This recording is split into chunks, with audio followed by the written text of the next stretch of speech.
What's up, family? I'm Jeff Johnson, and this is No Translation. Now, before we get into this first episode, I gotta say thank you to Roland Martin and the Black Star family for giving us a place to call this show home. I'm excited about what this means for us and more excited about bringing this content to you. Now, what is No Translation? For the last 20 years, I've been working with and for Black men in a multitude of ways, and I remain committed to serving our people by serving our brothers. I realize that most polling mechanisms seldom include Black people, let alone Black men. And whether we as Black men are at our best or our worst, very few people understand why we do the things that we do. There's a lot of reasons for that, and I'm all for accountability, but I want to make sure that we have understanding in the process. I want us to see the complexity of who Black men are. I want us to acknowledge that there's no one model or image of Black masculinity and the mosaic and beauty of our brothers across socioeconomic status, education, geography, nationality, identity, and more is nuanced and complex. I want us to understand that while we are often driven by money, our jobs, and our trauma, we are often moved by our joy, our curiosity, our love. Those are things that impact our politics. But even more than that, we're Black before we're Democrats or Republicans, liberals, conservatives, or independents. Now, I need you to know I'm not anti party, but I am anti party before us. And who is us? Anyone committed to our freedom, our growth, and our thriving. We may not agree on how we get to our destination, but if we can agree on some of the goals and the values which move us, maybe we can be more aligned than we are divided. Who's going to be on this show? I'm not going to focus on the traditional political talking heads, elected officials, or intellectuals. You're going to see some of them every now and again. But I want to see brothers who go to work every day, who raise their children, who serve in churches, who serve in the community, who wake up every day trying to be their best.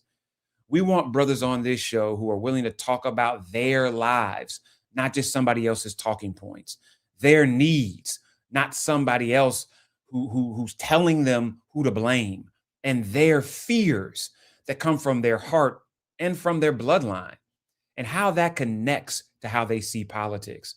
For that to happen, I also need you. So let me know, brothers, I should have on. Please know we're not going to be able to get everybody on the show, but with your help, we will make sure we bring voices to these conversations that we would have otherwise not known existed. Now, I hope that we can increase understanding even where there's disagreement. I hope that we can expand this idea of shared destiny, and I hope we can advance what it means to be community. Listen, if we can't thrive, then what is the point? And we cannot do that without each other. If we can be intentional about community, hopefully we can be intentional about power. That is what this show is about. And I am so thankful that you are here with me to see how we make this happen. Welcome to No Translation.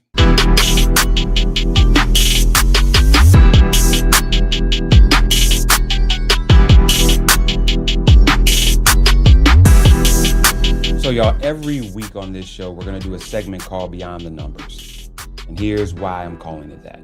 Because the numbers are where we start, but they are definitely not where we finish. I'm excited because this segment is going to be driven by the work of my brother, Terrence Woodbury, and his team at Hit Strategies. And I want you to know why. There's a lot of research out there. Well, maybe not a lot, but there's research out there about Black folks. Most of it treats us like a category, one line on somebody's crosstab. What Terrence and his team are doing, in my opinion, is more comprehensive than anybody else in the country when it comes to actually focusing on Black men, not as an afterthought, but as the subject. So they're going to be an ongoing partner on this show. Every week, they're going to hand us something, and we're going to look at it together. And my hope is that we can bring Terrence on to break down some of those numbers in the work. And if not, we're going to do that together. So let's look at what they have sent us. First thing, between 2020 and 2024, turnout in this country dropped. And the drop was not spread evenly. It was concentrated among voters of color. About 1.5 million fewer Black voters showed up in 2024 than 2020. Sit with that for a second. That is a swing. And when you look at where support for the Democratic nominee has fallen off the most since 2020, 2012. It's not even close. It's young men of color by far. Now, a lot of people have looked into that and told one story. Black men are out. I want to suggest something different, y'all. I want to ask a different question. And it's the question this whole show is based on. Did they leave, or did they stop being engaged, not being asked?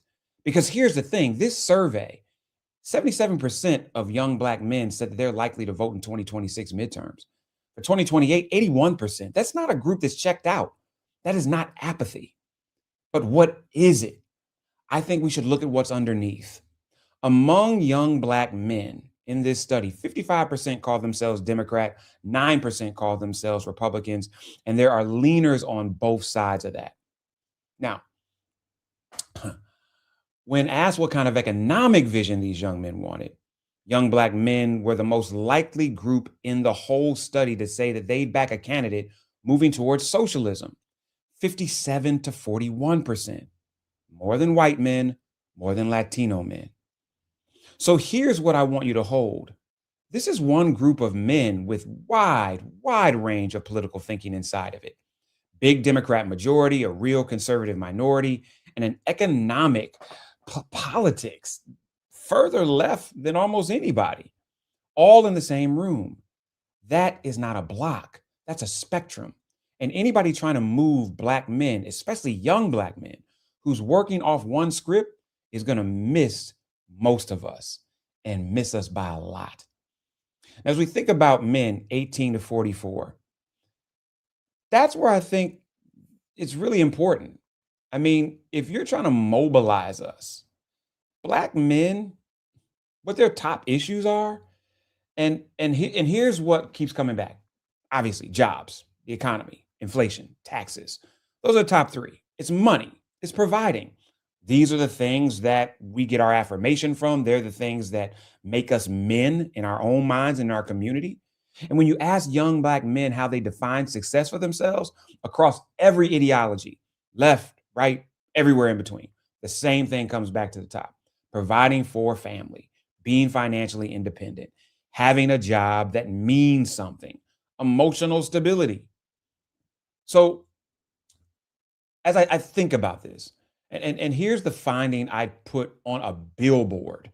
In this research across every issue they tested, there was not one issue that these young men saw elected Democrats leading the conversation on. Not one. So if you're in the business of mobilizing Black men, that's your assignment. It's not a turnout problem. It's a listening problem. And I'm not talking about Black men doing the listening. I'm talking about everybody else. These are the numbers we're going to keep coming back to. You're going to see them again and again because they sit at the root of the conversation we're having. But I want to be honest with you about what data is and what it isn't. Data points are indicators. They tell you where we are. They do not tell you who we are. That they're a snapshot. And the snapshot is not a story. That's exactly what this show exists to do. Every time Terrence's team puts a number in front of us, we're going to take it to the men or take it to Black men, and we're going to ask, is this tracking? Does this match what you're living? And when it doesn't, that's not a problem at all. That's the interesting part, because then the question becomes, what's in the numbers? What's missing? And what do these brothers know that the survey couldn't reach? That's the value of no translation. We're not here to be right at all. We are here to understand. The data helps us do that, including the times it shows us that the picture isn't complete. So I gotta say in advance, thank you to my brother Terrence and everybody at Hit Strategies. Having them as a partner means so much to this show, and you're going to see a lot more of their work as we move on. And if you want to follow them and what they're doing, and I think you should, this is the best research being done on us right now. It's hitstrat.com. Hit Strategies. That's hitstrat.com. Their own line is, behind every number, there's a story. We're going to figure out what that story is on this show, and we're going to talk about it a whole lot. When we come back, we're going to go into our first conversation I hope it's a good one. I hope it's different. Hope you like it. Stay tuned.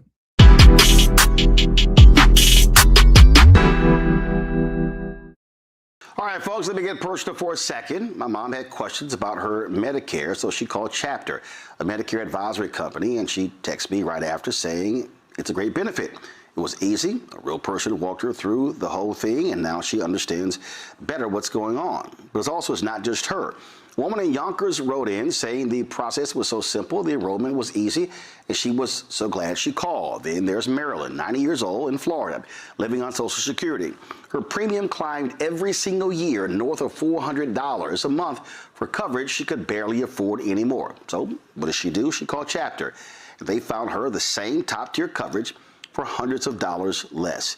90 years old, and finally somebody in her corner. I hear stories like that again and again from our community. The Medicare system was not built to work for you. Too much fine print, too many plans. Yet Chapter's advisors are independent and honest, the only Medicare advisors that compare every plan nationwide. They're focused on one thing, what actually works for you. If you're already in the right plan, they'll tell you. No games, and people who switched with Chapter saved an average of $1,100 a year. All it takes is 20 minutes. You talk to a real person, and it's completely free help. So call Chapter at 724-264-8281, 724-264-8281. That's Chapter. Hey, y'all, welcome back. I am incredibly excited to have you on No Translation, this first show of many. And as I thought about who I wanted one of my first guests to be, I wanted to bring somebody on who has had a commitment to our community, who has had a commitment to Black men, who has gone through his own and continues to go through his own evolution as a man and is comfortable enough to talk about it. But more than that, I wanted to bring on somebody who I trust. And there are very few brothers that I trust more than he. I'm not even going to belabor with a long introduction because you already know who he is. And if you don't, you got Google. So let me say what's up and welcome to No Translation, my dear brother and friend, Dr. Marc Lamont Hill. What's happening, brother? My It's man. good to see you, man. So one, man, thank you for coming on. Of course. So Marc, when I thought about this show, I thought about the fact that we've got an election coming up. I thought about how Black men have and have not been discussed within the realm of electoral politics. I thought about what I thought was a debacle in how Black men were discussed in the last presidential, and the lack of complexity that's connected to Black men voting before having a conversation about who Black men are. Yeah. And so I'm curious, and the other piece that I think is important is that for me, I'm amazed at how long we have, and you and I are not young, even though we're not old yet, but we've watched enough of these local, state, and federal election cycles where we engage each other through the lens of employers, through the lens of slave masters, through the lens of somebody else's talking points and issues. And very seldom have we in this modern political time found a way to say, wait a minute, how do we drop all this, come together as Black folks, whether we agree or not, and actually have conversation about us before we start having conversations through the lens of other people. And so I would love to bring you into this conversation through that lens. Like, what are you seeing, and how do you think about the trajectory of this moment, and how can we get to a place where we actually can talk to each other that we disagree with in a space and time that doesn't involve anybody else first? That's right. I think there's so many pieces to that great question. I think first, when we think about the last election cycle, last presidential election cycle, part of the question, part of the problem that Black men had to wrestle with was that classic Du Boisian question of how does it feel to be a problem? Black men are so often framed as problem, crisis, a thing to be solved, a thing to be contained, a thing to be confined, a thing to be protected from. Even within our own Black community, when we talk about, Black women are achieving up here, why aren't the brothers doing that? Black women are winning over here, why are Black men losing over there? Black women know how to vote, why are Negroes voting so improperly? And so even when the conversation about Trump comes up, there was a narrative being formed that basically, if Donald Trump is your president, it's because Black men voted wrong. Black women are voting at in the 90s for Democrats, and in this case for Kamala Harris. Negroes are not. And any reason that the Black man isn't voting for Kamala Harris was presented as a sign of patriarchy, a sign of you can't handle a powerful woman, a sign of you can't think straight, you're obsessed with Donald Trump, et cetera, et cetera, et cetera. Now, some of that is true. There's some people who just don't want a Black woman to be president. Yes. There are some people who just didn't want a woman in charge. There were some people who their vision of freedom, their freedom dream is to be as unaccountable and as unrestrained as Donald Trump is. Our freedom dream is to be powerful white men, not to be free Black men. That's not untrue, but that ain't the whole story of Black men. That ain't the main story of Black men. And we never got to that because the whole debate stayed around this question of why aren't Black men voting right? Even when President Obama spoke up to Black men and about this issue, that's the only piece that he talked about. And so we're singing this one note for Black men. And there was no complexity. No complexity at all. No complexity at all. Here's what's interesting, Mark, and I probably, if I want peace, shouldn't even talk about this with you. But outside of, here are men who are just totally disengaged from the process. Here are men that just don't trust the process. Right. Here are men who trust themselves to do what they need to do, as opposed to even putting faith in anybody else. That's right. But the other thing that was never really discussed, Mark, was, here we go. Let me say this. I wrote a check for Kamala Harris in 1999 when she was running for Attorney General, district attorney in San Francisco. I was national youth director of the NAACP. I've had a relationship with Kamala. I actually like Kamala, and I voted for her. So I want to be clear about that. But I used to talk to the campaign and say, one of the things I think that's a problem is Kamala Harris doesn't have a narrative for Black men in her life. How do we expect Black men to be excited about her? She has a Howard narrative. She has an AKA narrative. She has a professional Black woman narrative. She has a badass prosecutor narrative. But she didn't have a narrative about Black men, about marrying one, about what they meant to her. And in many cases, when you're a prosecutor, there's an assumed narrative that often, especially with her, was unfair, but an assumed narrative that you want to pursue Black men from a criminal perspective. But there just wasn't a narrative of Black men where we got to hear her say what we meant to her. And I don't know why that was lost on some people. I think the argument they would make is Hillary Clinton didn't have one either.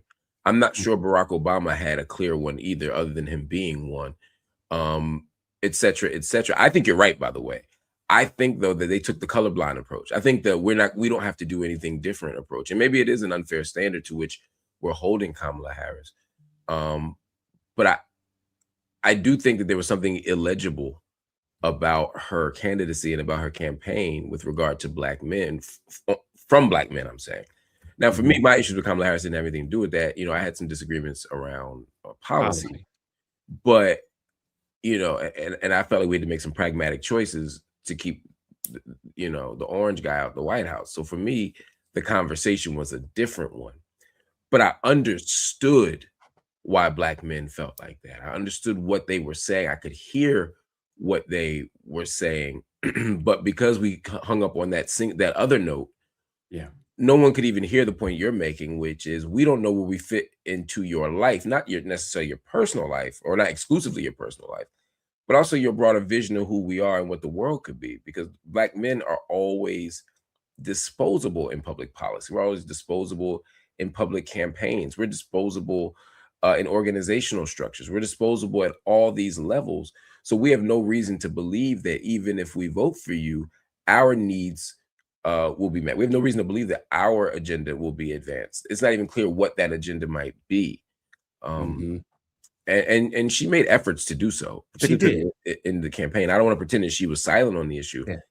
but it And I wasn't think that's loud the enough. challenge, Mark, because I think one of the dangerous things about having this conversation is because people don't really appreciate nuance. Right. And my bringing this up was less about what she didn't do and more about raising the understanding of why certain men reacted the way that they did. Right. Right. That's right. And that's what I'm interested in. And so Yeah. I hope those of you that are listening get that, like, this is not a post-mortem slap against her campaign. I actually think they tried to do some things. To be honest, without going down too far down the road, I think that there were some things they were stopped from doing as Oh, it I'm related to sure. speaking to our community. Oh, I'm But sure. but it really is this mosaic of why Black men aren't weren't disconnected from Kamala, are disconnected from the political process. And then those who engage the political process either through a lens of um, selfish or non-selfish individualism or straight up ignorance. That's exactly right. And because it's the wild, wild west out here in terms of information consumption, a lot of the places where we feel the safest, the TV shows, the YouTube programs, the platforms, the podcasts, um, the radio stations, the places where we feel the safest aren't always the bastions of good information or critical nuance.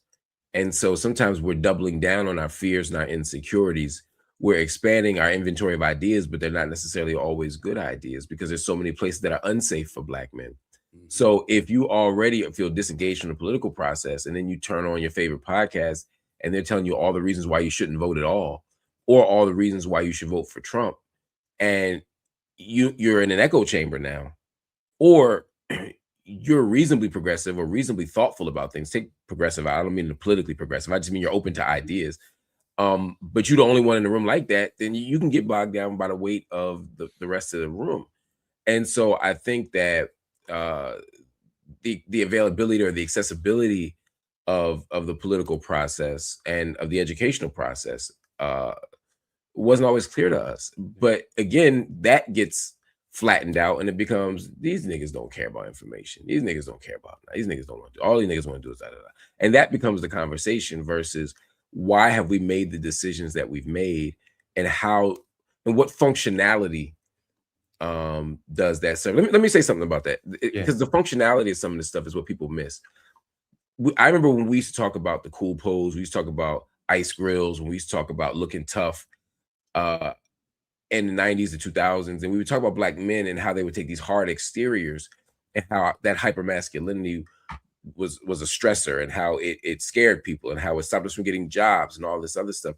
But no one ever talked about the functionality of some of that hypermasculinity. Again, hypermasculinity is unhealthy and bad. I don't think I should have to say that, but I'm gonna say it. It's unhealthy and bad.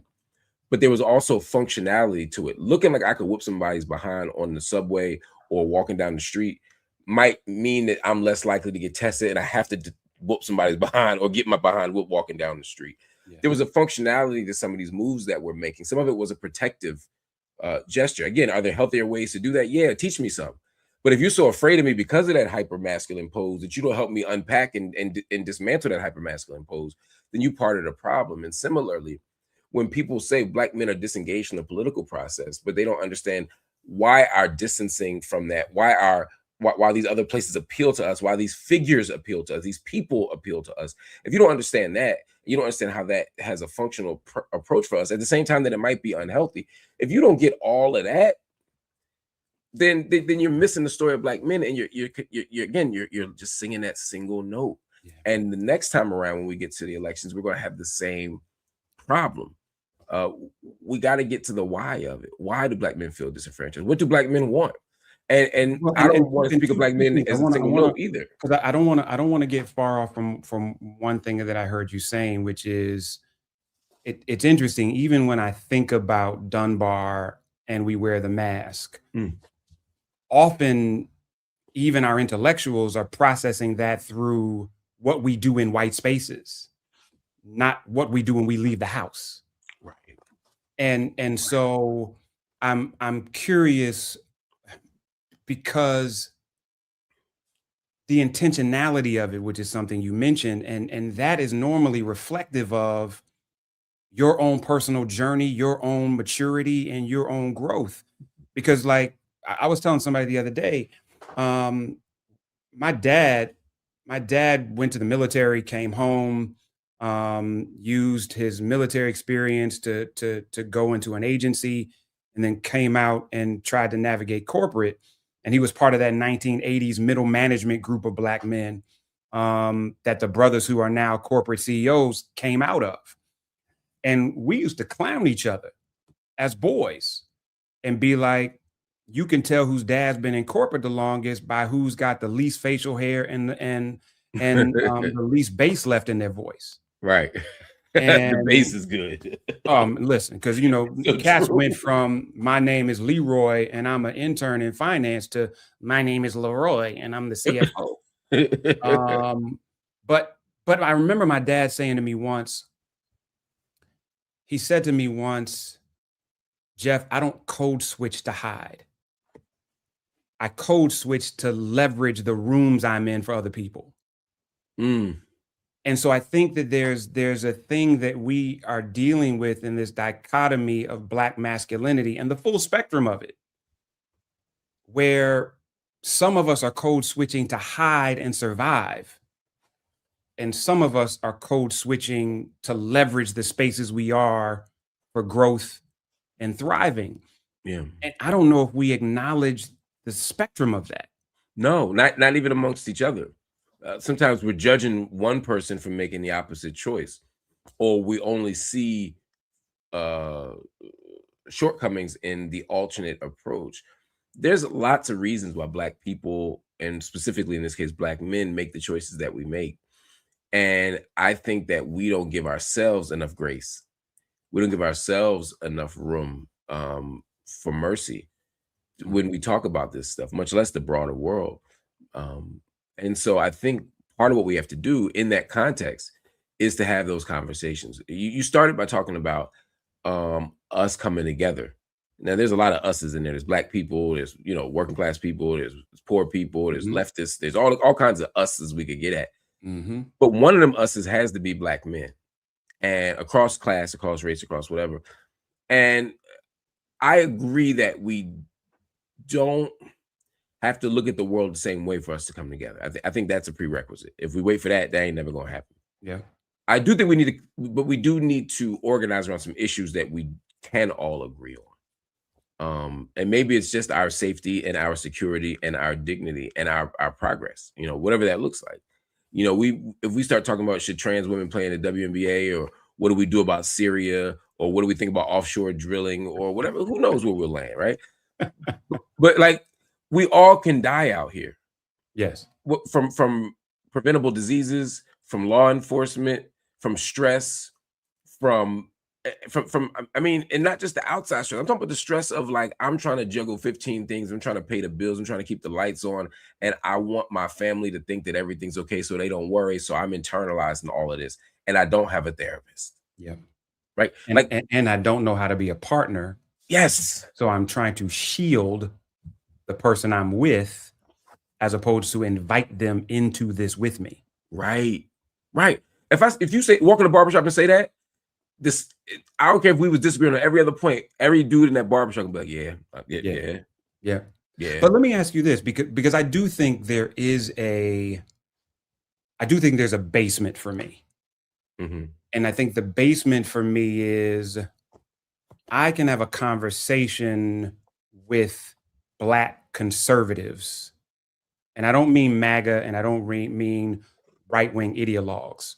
Yeah. But I mean, I can have a conversation with a Black conservative who actually believes we have shared destiny.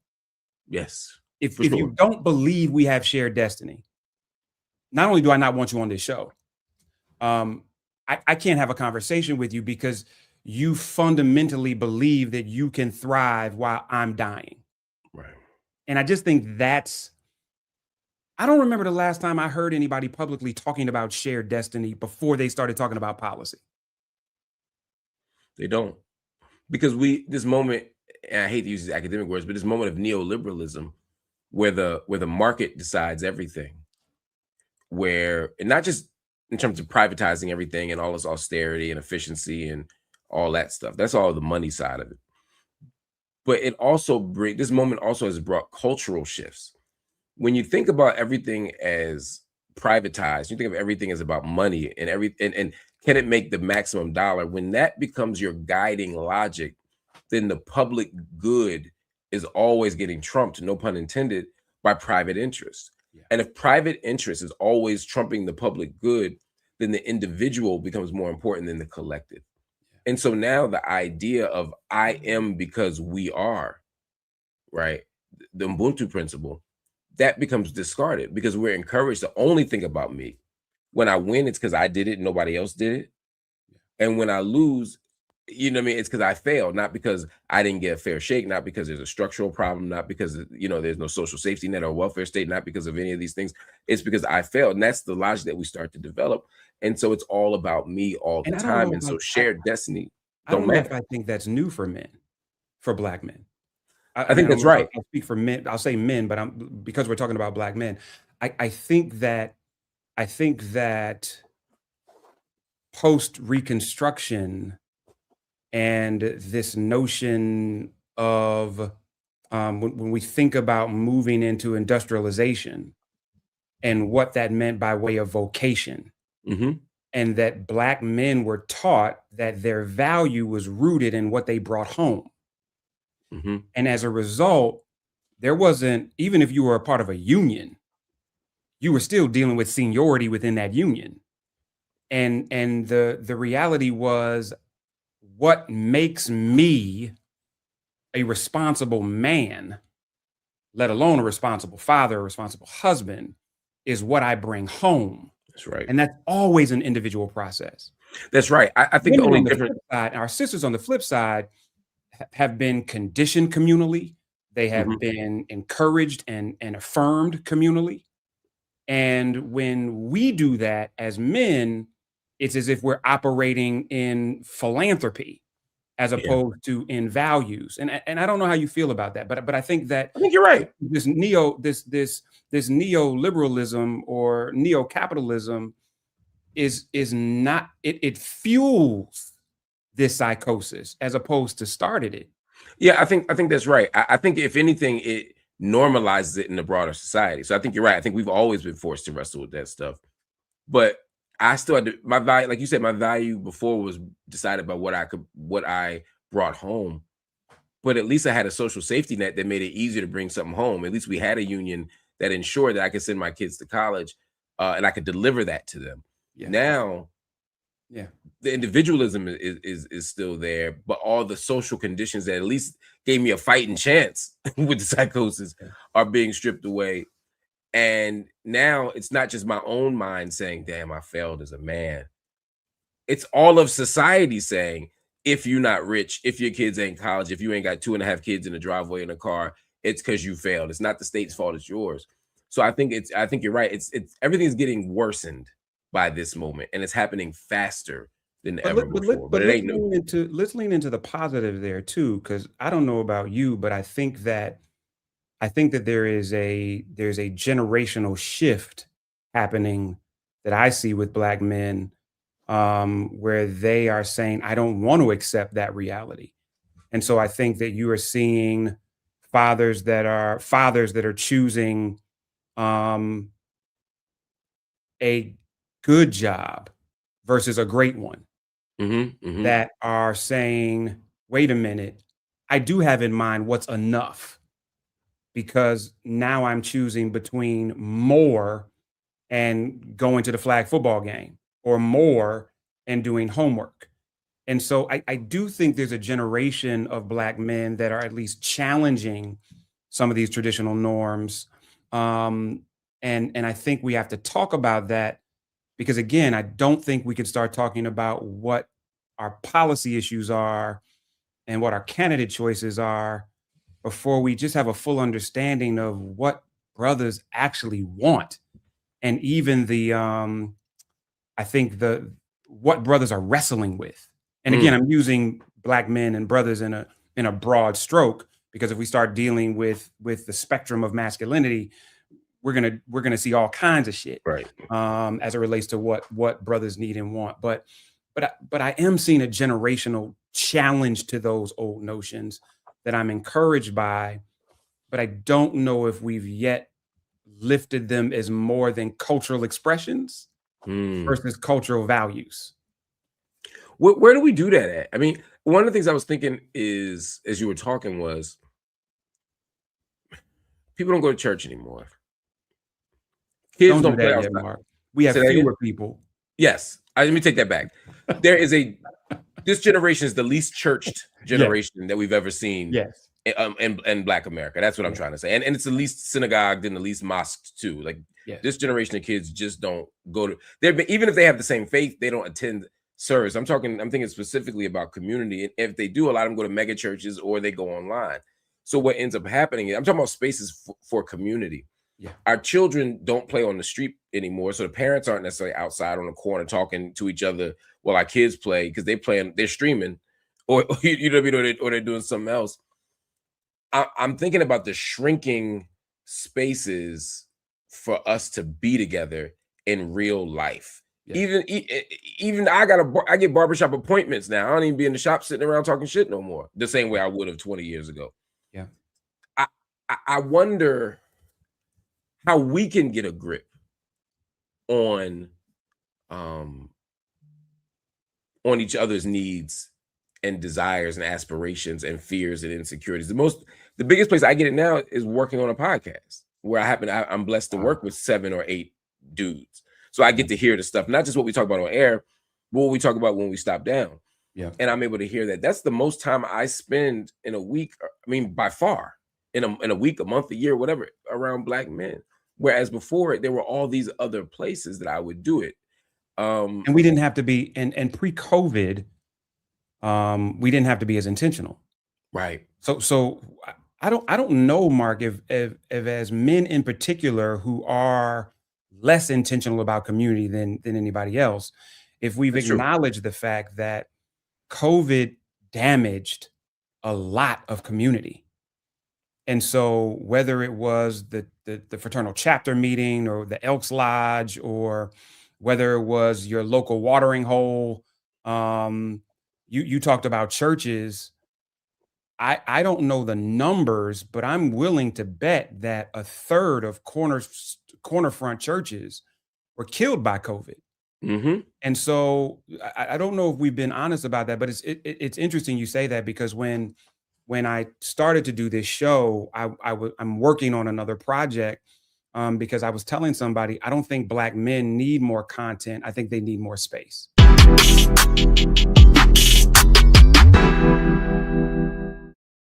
All right, folks, let me get personal for a second. My mom had questions about her Medicare, so she called Chapter, a Medicare advisory company, and she texted me right after saying it's a great benefit. It was easy. A real person walked her through the whole thing, and now she understands better what's going on. But it's not just her. A woman in Yonkers wrote in saying the process was so simple, the enrollment was easy, and she was so glad she called. Then there's Marilyn, 90 years old, in Florida, living on Social Security. Her premium climbed every single year, north of $400 a month for coverage she could barely afford anymore. So what does she do? She called Chapter. They found her the same top-tier coverage for hundreds of dollars less. 90 years old, and finally somebody in her corner. I hear stories like that again and again from our community. The Medicare system was not built to work for you. Too much fine print, too many plans. Yet Chapter's advisors are independent and honest, the only Medicare advisors that compare every plan nationwide. They're focused on one thing, what actually works for you. If you're already in the right plan, they'll tell you. No games, and people who switched to a Chapter saved an average of $1,100 a year. All it takes is 20 minutes. You talk to a real person, and it's completely free help. So call Chapter at 724-264-8281, 724-264-8281. That's Chapter. What's up, y'all? We are back on No Translation. I am so excited that y'all are joining me for this first show. One of the things that's important to me as we talk about understanding men is truly understanding where we are, some of the things that we deal with, why we're dealing with it. And for those of you that are constantly looking for accountability from Black men, this is not about making excuses for us. This is about really understanding our stuff. Our traumas, our issues, not as a way to let us off the hook, but as a way of seeing us and understanding us and hopefully encouraging accountability. And so even with voting, there was so much conversation around why did Black men not want to support Kamala Harris? And those of us that know the numbers know that the vast majority of Black men came out for Kamala Harris. And there were some that didn't turn out at all. There were some that voted for Trump because they were ignorant. There were some that voted for Trump because they believed that their money would be better. And there were some that voted for Trump for a bunch of other reasons. I was just so interested that we never had the conversation of men's psychology and what it was that they needed and wanted and how they show up in the electoral process. And so one of the things that I want to do on our show with some level of regularity is bring in brothers who are doing clinical work, in some cases doing social work, but who are engaging men on a regular basis and can speak from their perspective, not about every Black man, but can speak from their perspective about what they're hearing and seeing in the work that they're doing. And so I'm incredibly thankful to my brother, Quentin Jiles. He is from Houston, and he is running what I'm thinking is an incredibly exciting firm called Imago Dei Firm. And I was just excited the other day to see him online hiring Black clinicians as he's doing some of the work that he's doing. So to my new No Translation family, welcome my brother to the show. Brother Quentin, thanks for being with us, man. Yeah, thank you for having me. I'm really interested and ready for this conversation. So, man, can you tell us a little bit just about the work that you do and how you're showing up in Houston and other places with Black men? Yeah, well, I'm a therapist, psychotherapist here in Houston, Texas. And when I originally started some 2.5 years ago, my desire was to serve Black men. And the way in which my practice has shaped, I've been able to do that. I've been able to, help men across the city. But then somehow, somewhere, my interest level developed into serving couples because I do believe that relationships are the bedrock of our communities. And so what I began to see was that couples would come to me, typically the wife or the woman would bring, the man, and he would be there begrudgingly. But once you sit down with me and we really get into it and realize that therapy, at least therapy with me, is not what you think it is or what you've seen on TV or this overly dramatic beat up on the man type of session. I have found that men become more comfortable and then they peel out, and I become their individual therapist as well, while also serving them, serving them, their wives, their girlfriends, and their relationships. So I've been doing that for a couple of years, really, really passionate about it, really love seeing the transformative work that takes place from a man understanding his own emotions and feelings, because we too are human. But the way we've been socialized by other men and in boy culture, a lot of us have minimized our experiences, minimized what we think, minimized what we feel. And so being able to really stand alongside of him in the gap and help him reclaim some of that and pull that back up and be able to communicate that and advocate for himself has just been my life's work. And so I'm really, really proud and happy to be doing what I do. Yeah, and we're gonna have to have another show about that work. Yeah. That's that's a whole Yeah. nother piece. Yeah. So, man, listen, in in the conversations that you've had, and again, I think you heard my introduction. I'm not looking for you to be able to speak for every black man. Right. That's impossible. Mhm. But in general, as you're working with men and speaking with men, we saw data that showed that most black men in a poll that my brother Terrence Woodbury did was that in the 90th percentile, they care about money, they care Mhm. about their job, they care about access to healthcare, and they Mhm. care about being able to create a future that is better than the past. And Yeah. so much of that is rooted in safety and security. Mhm. And that's what every human wants. But can you talk a little bit about like what are some of the nuanced things you're hearing black Mhm. men say about let's start with some of the things that they're concerned about, some of the things that they feel like are standing in the way of their Mhm. personal growth. Yeah. Well, that research hit it right on the head. That's what I'm experiencing and hearing from these men as well. Just that the economics of a man is very important to him, right? Money is very important. Money pays our bills. Money ensures we can eat. Money ensures that we have the transportation if you're in a city that you need to have one, like in Houston.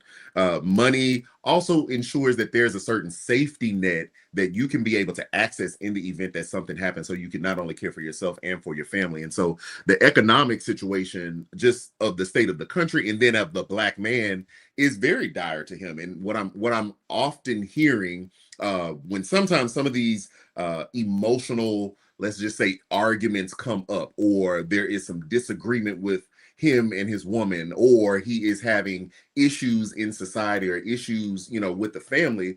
A lot of that has come from, not all, but a lot of it has Yeah. come from just this overwhelming burden of not having the economics that he feels that he needs. And I would go far beyond and saying not even just what he feels that he needs, that the data says that he needs in order to be, to thrive instead of just survive. That is a thing that's really hampering him and burdening him in such a way that is contributing to him not being able to move forward. What are you seeing too, man? Because one of the things that I'm hearing when I talk to brothers a lot is that we are actually defining ourselves by the bag.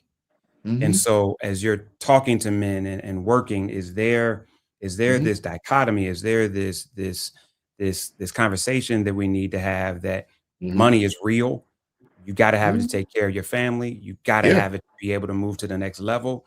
But the money you make, Hmm. whether it's down here or up here, is Yeah. not actually defining who you are. Yeah.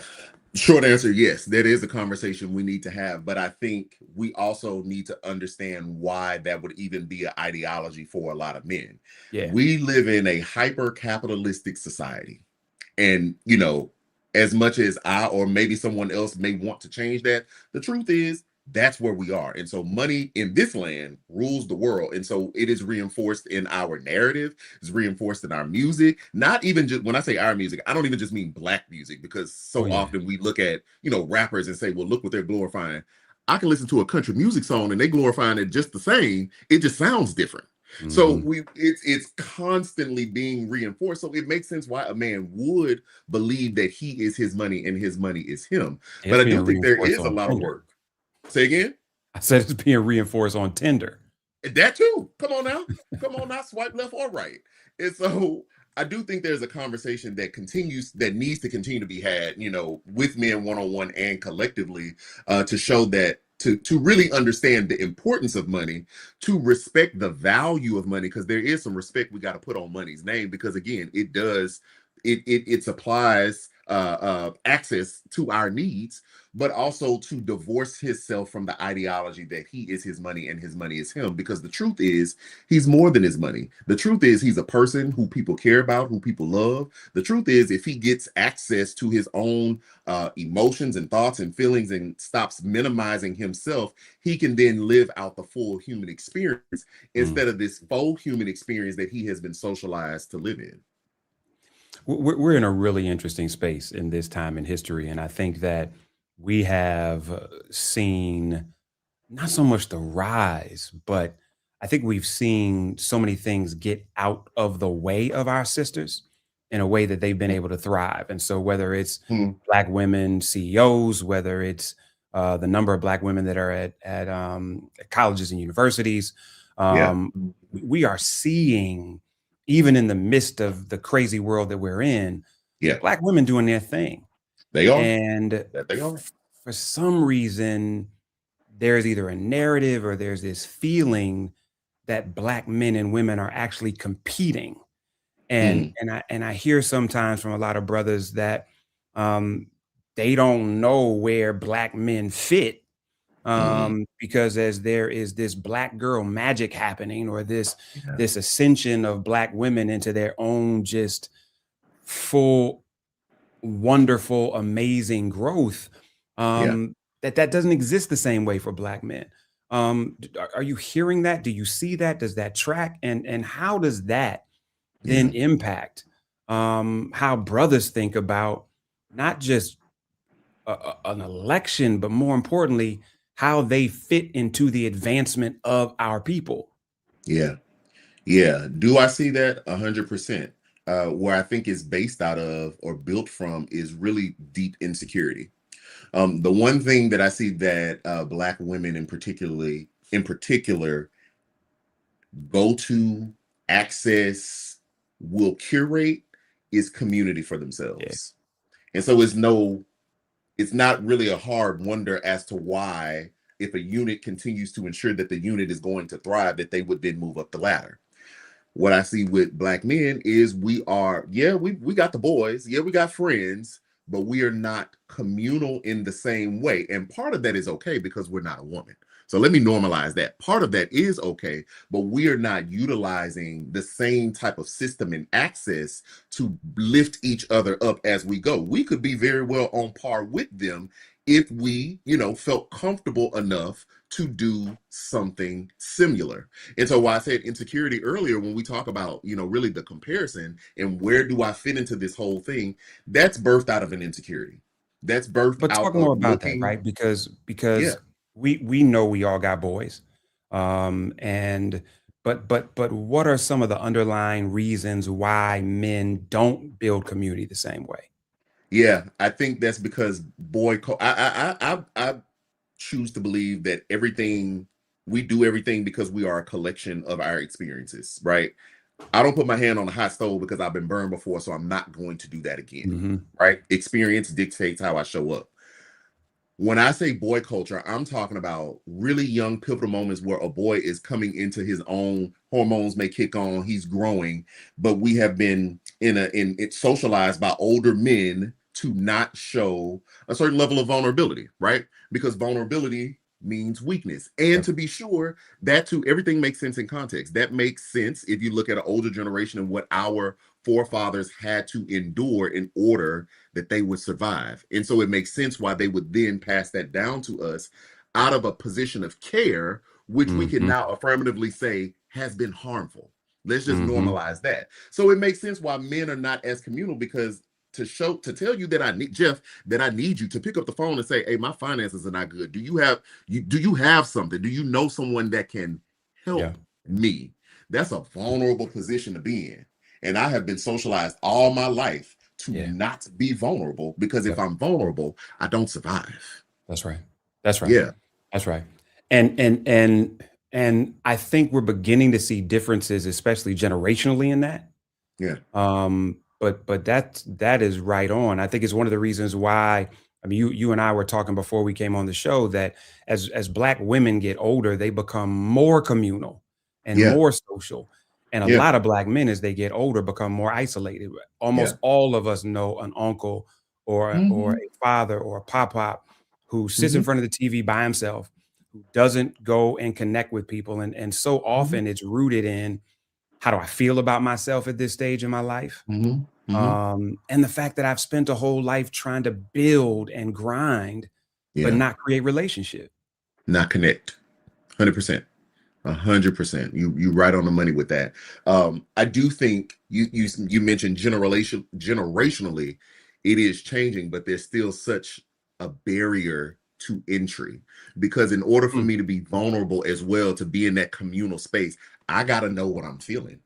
I have to tap into that, right? I have to, be able to sit with myself and go through, that doesn't mean I have to cry and weep all the time. When I say feelings, typically men, well, I don't want to cry. Well, I'm not talking about crying.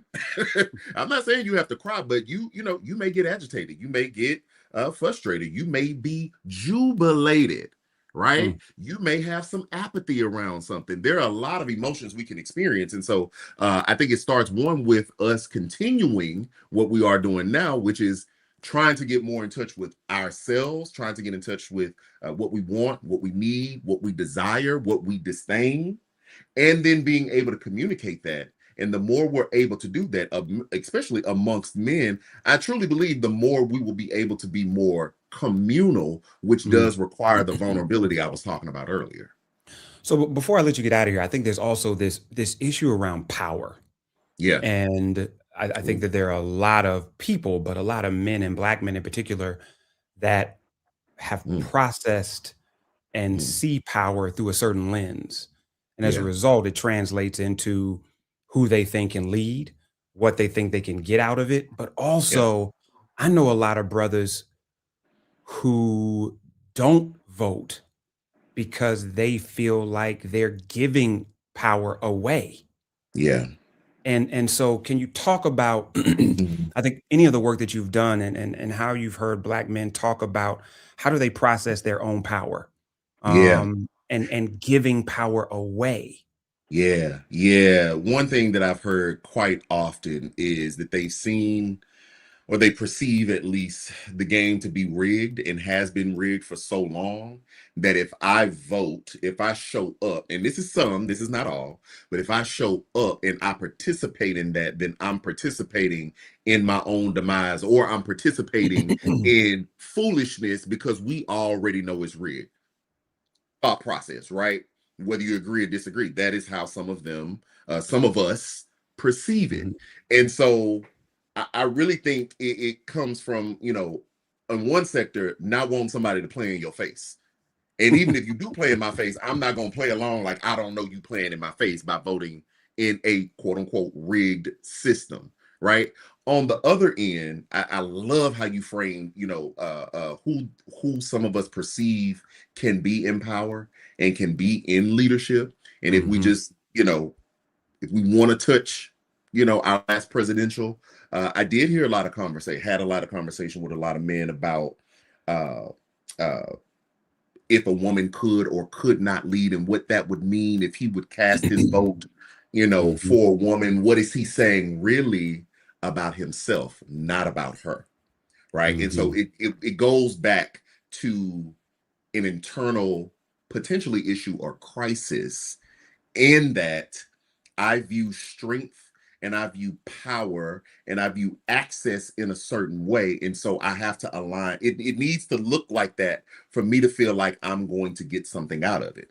And so again, right, wrong, or indifferent, that is the perception from some Black men. But I do think that there's a lot of work that can be done there, right? Because the truth is anybody can lead. And to be clear, leader it may have a positive connotation, but I know, like we got good leaders and we got bad leaders. Yeah. Leading is just a gift. It's just an ability to have someone follow you. So anyone can have that gift. How we perceive who we will cast our lots behind or who we will get behind as we move forward is a lot of work that we have to do internally, because it should be about the record. We could get lost in an entire psychosis of those that voted for Trump versus those that voted for Kamala Harris.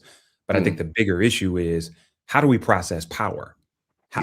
What are the things that we've learned that make us think power looks one way versus another way? And as men, actually realizing how do we exercise our power in a way that serves us versus makes us look strong. Yeah. Well, I think no, go ahead, question, the question one must ask is, how have I experienced power? If I've experienced power, whoever the powerful figure was in my life, if I've experienced power in a way that was brutal and that was aggressive and that was dominant and that was forceful and that was unkind and that was unloving and that was unjust, I will then grow to have that as the image of what true power is and expect it. If I've not experienced anything differently, then I may not be able to perceive when I actually see power manifested in a different way. And then there's the other piece that I think that Black men are constantly dealing with when you have felt neutered and you have felt like your power has been taken away on a regular basis. Yeah. There also is an overcompensation Mm-hmm. of feeling like I have to have a express a power that is aggressive and loud Mm-hmm. in order to protect myself against Mm-hmm. those still coming to take power from me. And I Yeah. think we fall for that a lot Yeah. within the political system, which is partly why I wanted to do this show, because I'm tired of brothers, because we're only talking about men right now, but Yeah. I'm tired of Black folks that get power by getting a position or a title from somebody else, Mm. and then coming into our space leveraging I'm a Democrat or I'm a Republican or I'm a liberal or I'm a socialist or I'm a conservative or I'm this, and now carrying somebody else's talking points Mm. without saying, wait a minute, I'm Black before I'm any of that. Yeah. And the Yeah. power that I have is to actually prevent any of those things from dividing me from my brothers and sisters where it's not necessary. Yeah. And so listen, Quinn, I'm just excited that you're willing to come on. I hope that you'll come on again. I hope that you'll Absolutely. plug us into your network Yeah. at Imago, and we can have some other brothers and sisters come in who are clinicians, because this piece is critical. We don't want to be in a place where we're judging Black men before we understand them. Yeah. And for those of us that are hell bent on accountability, even accountability is easier to encourage when you understand why somebody made the decisions that they did. So thank you, brother. Can you tell people where they can follow you, where they can find more information about the firm? Yeah. Yeah, 100%. Thank you for having me. You can find me on all social platforms at Quentin R. Jiles. You can even go to quentinrgiles.com to learn more about the practice within itself. So y'all, thank you. Thank you so much for continuing to stay with us. We got a whole lot more. We're excited about you being with us, and we hope this is something different for you. We're trying to give you something different than what we see on everybody else's show, especially as it relates to who we are, why we show up, why we do what we do, and how we can move together differently to create power. This is No Translation. Stay tuned. We're coming back with a little bit more.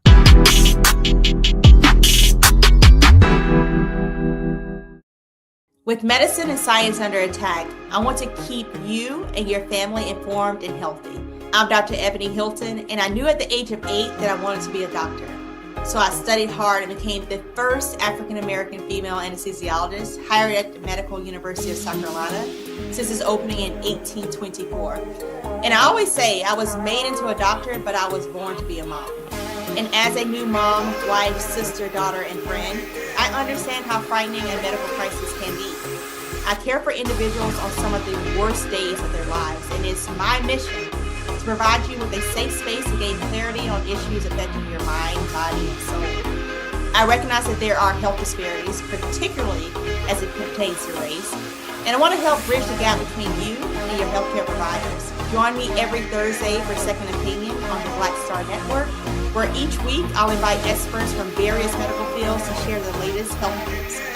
We'll discuss topics such as the vaccine debate, mental and sexual health, medical bias, infertility, menopause, andropause, nutrition, and aging. Together with my medical colleagues, we aim to provide you with a second opinion. Don't miss it, Thursdays only on the Black Star Network.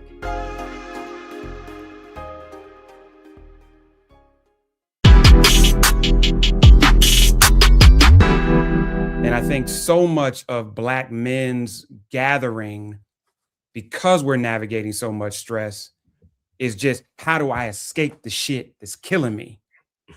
Yes. And be in a place where ain't nobody asking me no damn questions. Right. Like literally. Yeah. I know brothers is like, how can I get to a place where ain't nobody asking me nothing? Yeah. And I think there's a place for that. But when escapism becomes the focus of the convening, it's never going to be about healing and thriving. It's going to be about surviving and a level of peace in struggle. Yeah. And That's so community. That's where the community comes in. Until you build actual community, which is why your space versus content point is so important. It's in the context of space that everything isn't transactional, right? If we're creating spaces to do stuff, and if it turns out to be content, that's fine. But content can't be the end. No. It has to be a means. I also struggle, Mark, if we're going to be honest, and again, talking about what Black men need, I struggle with content existing at all because unfortunately, from an identity perspective, I don't know if many of us are secure enough in who we are not to perform. Yeah. Yeah. And That's this is not where everybody. So, brother, if that's not you, I'm not talking about you. But I watch regularly from a content perspective where I don't see authentic conversation happen. I'm Nope. seeing brothers perform. Yep. And even when the content is like mental health leaning or positive, it's still often performance more than authenticity, because what's driving the success of the show or the content is not authentic conversation. No. It's what will get most people clicking and watching, liking and subscribing. And that becomes, again, part of the problem. That's why I'm not sure. I think we need content, because I think the truth is we're not in a neutral position. This is a terrain of struggle. If we're not putting content out that's positive or corrective, people are still going to consume content. They're just going to consume bad content, That's wrong fair. content. So it ain't like if we turn off our cameras, the world will too. They're just going to turn on to the next thing that we don't want them to watch. So I'm good with making that content, but I think the difference between you and other content makers has been that you're just as happy with the camera off. In fact, you're one of the few people I've met who have been in this business, and our friendship is much bigger than this business, but I met you in this business, and you're one of the few people who I know who are totally comfortable turning this thing off. I swear to God, if every camera in the world got destroyed, you would be just fine. If the internet went out of business, you would be just fine.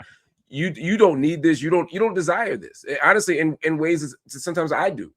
And I think that's why your life is more stable. Sometimes I think that's why you're in a healthier place a lot of times. And I say that to say the work you do in the world doesn't depend on content, and any content you do is in addition to the work you're willing to do and have always done on the ground, because even that work needs concentrated attention, because again, the economic conditions and the technological conditions shape the cultural reality. So we're in such a content driven world, in such a spectacleized world, that even when you're not going live or even when you're not in front of the camera, we still act like we are. But here's We the still thing too, talk Mark, like we are. and I appreciate you saying that. But even as I think about my own trajectory, a lot of us don't realize that grassroots work or public work still encourages performance. Yes. Yes. And what I had to come to grips with was, am I comfortable with all of that being off? Right. Because I was still getting as much affirmation from speaking at a community event or showing up at church or being the place where you show up and you are one of the focuses of the room. It still is intoxicating as the camera coming on. Yes. And I had to struggle with, when will you be comfortable with who you are, not what you do? And so I think it's a great segue, because I'd love to know how you're processing, seeing, hearing, listening to what Black men need. And I know you cannot speak for every Black man, and I'm not asking you to do that. I'm really interested in, one, at this stage in your life, what are you realizing you need? Those are great questions. I think again, talking to Black men, being around Black men in the ways that I am, and having, being on Joe Budden podcast, in addition to being surrounded by these brothers, I'm also in conversation through the technology to a community of brothers. Yeah. Now suddenly I'm talking to brothers on the street. People who walk up to me now aren't just middle-class academic types. It's young Black men who, I don't see in the barbershop, but who would be there if my hairline were better. And and in talking to them, I think part of it is just wanting to be seen and heard, wanting to matter. The world erases us in so many ways. I think people want to be seen and heard. They want to matter. I think another thing is people are looking for ways to do meaningful work in the world, whatever that means to them. I think there's some economic realities that we just can't avoid. People need and want living wage jobs, and they don't have them, and that takes them and that reality takes them in a variety of paths that we got to be honest about and reckon with. But there's also something else. There's a need for healing. All of us, I don't care who you are in the world, you come through this world, it's a fight. And some of us have more power and privilege and access and good lives, bad lives, better lives, worse lives, whatever, but we all are healing from something. And as Black men in America, as a cohort of people who haven't been seen as human, Black men have never been seen as human in this country, not fully human. And neither Black women, but I'm talking about Black men right now. Black men haven't been seen as fully human. And that brings its own trauma.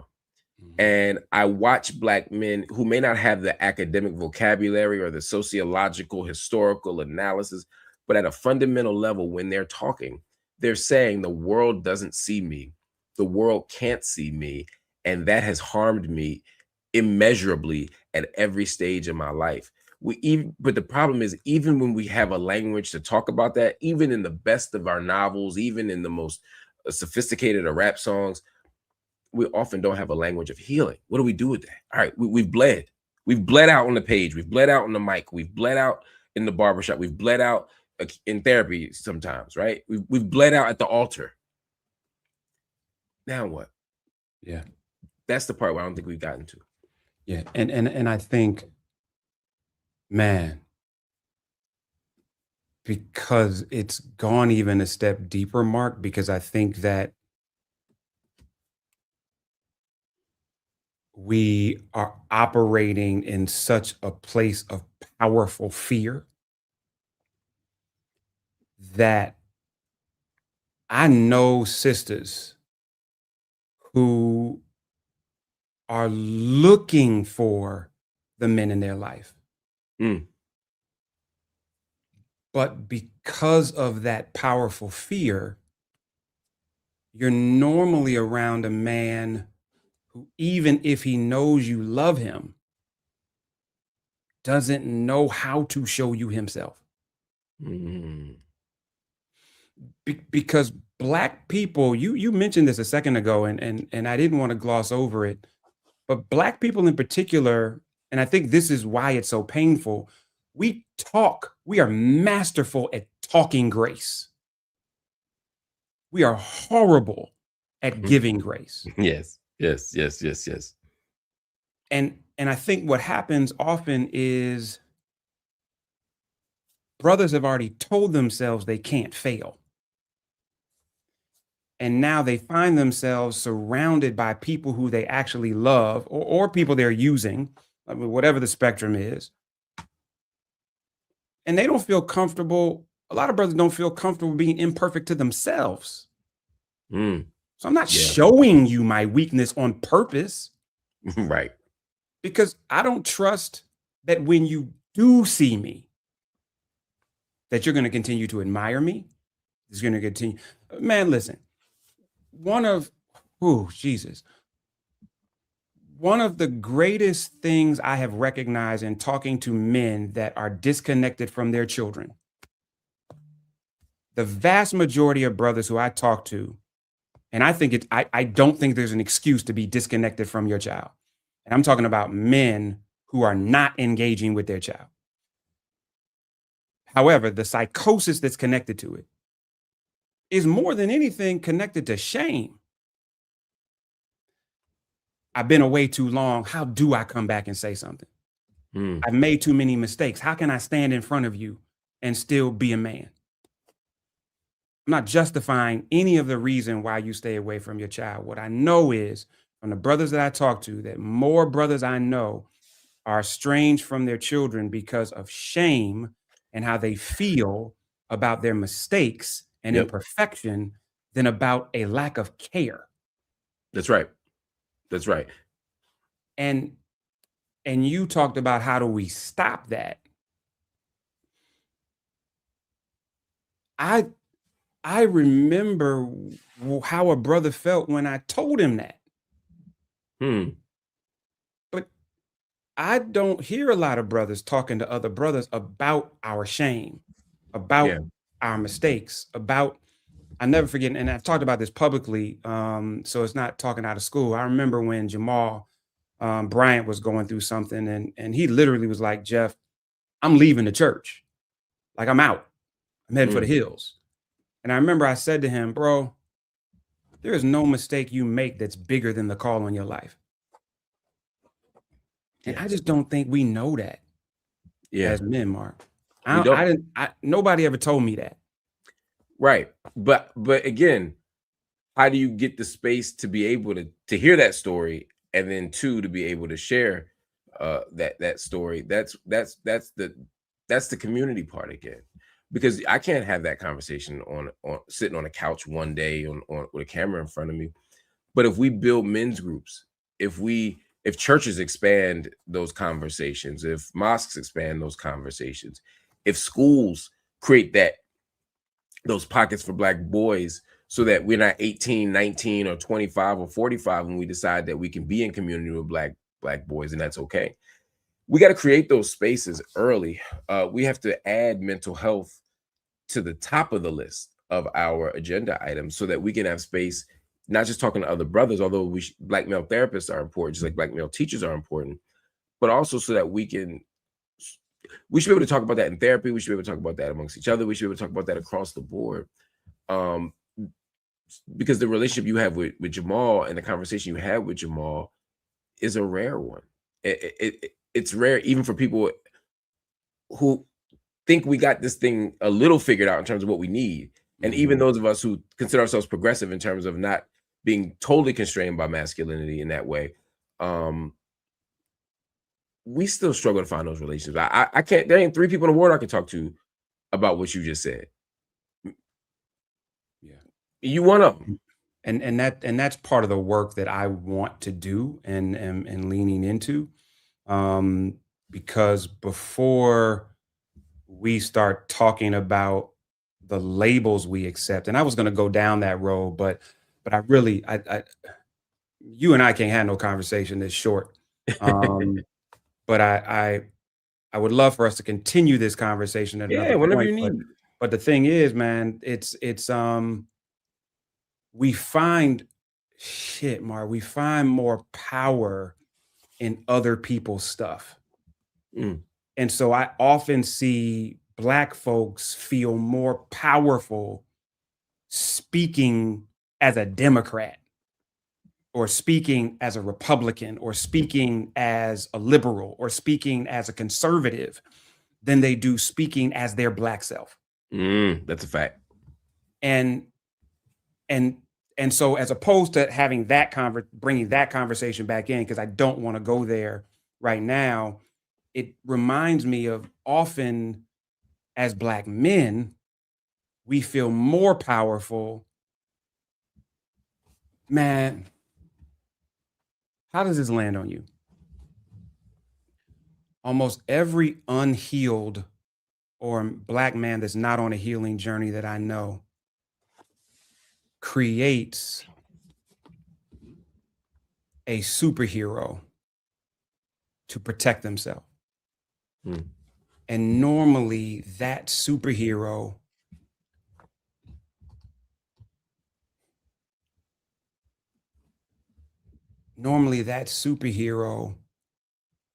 becomes the thing they're most afraid of in the name of defending themselves from that thing. Oh, for sure. And so brothers who feel unloved attempt to become unloving. Brothers who have felt abandoned. And I guess to close this out, because this is an ongoing conversation, and one of the things I'd love for you to do after we talk is if you can give me a list of some of the shows and the people that you know are doing this work and creating this space so we can share it with the audience. Yeah. But I would love for you to be as transparent as you're comfortable with in how did you, or how are you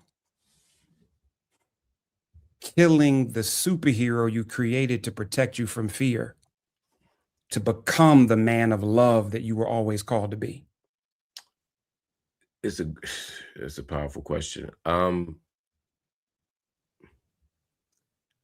I think first I had to have an honest conversation with myself and reach the conclusion that the thing that I built to protect me, to shield me from hurt and trauma and all that stuff, it doesn't actually work. Because all these, you become unloving because you weren't loved well, or you start ghosting because you were abandoned.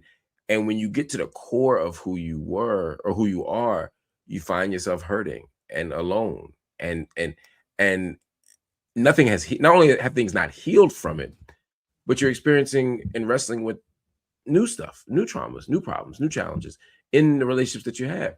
So it doesn't work. So you got to accept that plan A didn't work before you can even start to consider a plan B. And so for me, that's part of what it was. And I started to learn that in my 20s. I think I met you in my mid-20s, like 25, 26, at the peak of my foolishness. And so over the last, I can't believe we've known each other this long. Over the last 2 decades, I've tried to make, Kiese Layman wrote a wonderful book called Heavy that I think everybody should read, especially Black people. But one of the things he talks about is that the idea that we all deserve good love, healthy choices, and second chances. And I think that's where I land. I think at some point I realized that I deserved good love. I deserved to be loved well. I deserved to be cared for. I deserved to love myself. I deserved to see the beauty in my own face, and and in my own culture and in my own tradition.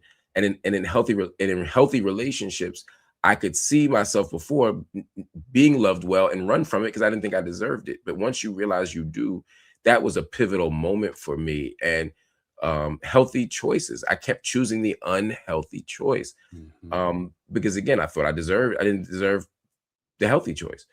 And I think we could think about that structurally. We could think about that in terms of our kids deserving food, clothing, and shelter. But at the internal personal level, I had to realize that I didn't have to choose a bunch of hypersexuality. I didn't have to choose a bunch of alcohol. I didn't have to distract myself by wasting women's time. I didn't have to do any of that stuff. There were other ways to move in the world that were healthy choices that would produce good love. But the final piece of it was, when I messed up, I deserved grace. Yeah. I deserved mercy. I deserved accountability now. But but not at the expense of another chance. We don't give that to each other enough. We don't give it to ourselves enough. Like you said, we good on grace talk, mercy talk. But in practice, even for ourselves, we don't do it. And once I deserve that just got me on the track. And this is where the talking comes in. I could say for the last 10 years, maybe even 15, I knew I deserved those things, and I knew what the right track was. But sometimes I convinced myself I was further along in the journey than I was, just because I knew the language. I knew what to say. I knew what I was supposed to know and what I was supposed to want and what I was supposed to do. But it's a work in progress, man. It's a work in progress, man. I think I'm the best version of myself I've ever been. I'm the healthiest version of myself I've ever been. I'm by far the happiest version of myself I've ever been. But there's days where I still keep everything inside because I don't want to be a full partner. I mean, there's still something selfish about it, but ultimately it's because I feel like it's my job as the man to carry all the stress, to carry all the burden, to fix all. And isn't the beauty of life in this moment understanding that those days are moments and not a state of existence? Woo! Yes. Yes. Yeah. Yes. And that's real growth, because the moment you think every day is supposed to be a high vibration day where I'm a warrior of peace and Zen, means you still don't understand. Because there can't be peaks without valleys. That's right. And vice versa. Man, brother, listen, I appreciate you so much. For those of you that are watching this first episode and like, this ain't about politics, that's exactly right.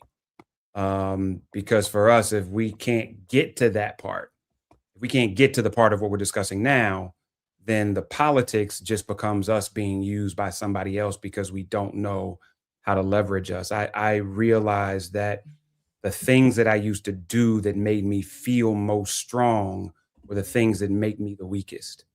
That's right. And when I opened myself up to the things that made me feel the most weak is when I became the most powerful. And so, brother, I appreciate you all.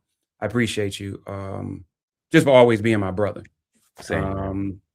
I love this you, man. Stuff is just we're able to have these conversations because this is just who we are. That's right. And so we're going to share Marc's recommendations, some of my recommendations for spaces where brothers are building community and creating models for community, where brothers are talking about tools for healing, and whether it's from breathing exercises to therapy to communing with one another, and really reimagining what it means to be powerful. Because we're not talking about putting ourselves in a place of weakness to be destroyed by others because we feel. It's feeling so that we understand who we are, so that when we go to battle, we know who the hell we're battling and why. That's it. My brother, where can people follow you, man? Man, wherever. Just find my name, Marc Lamont Hill. I have a Patreon if you want to support that, Marc Lamont Hill. But really just, it's about the work, man. So just if the way my work can be useful, go find it. If not, there's a lot of people out here that can do that. But really support this network, support what Roland is doing, support what Jeff is doing. I mean, brothers coming together and doing good, beautiful, powerful, transformative work is what this thing is all about, man. My brother. Y'all, thank you. Man. We're going to be back with more No Translation. Stay tuned.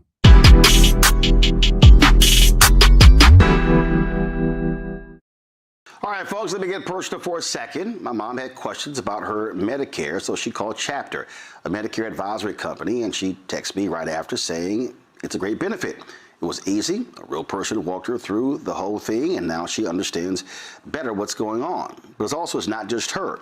A woman in Yonkers wrote in saying the process was so simple, the enrollment was easy, and she was so glad she called. Then there's Marilyn, 90 years old, in Florida, living on Social Security.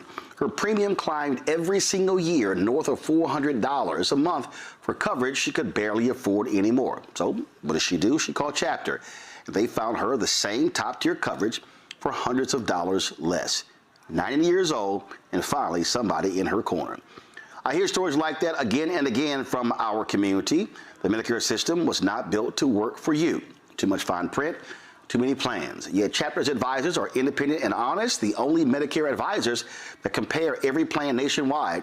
They're focused on one thing, what actually works for you. If you're already in the right plan, they'll tell you. No games, and people who switched with Chapter saved an average of $1,100 a year. All takes is 20 minutes. You talk to a real person, and it's completely free help. So call Chapter at 724-264-8281, 724-264-8281. That's Chapter.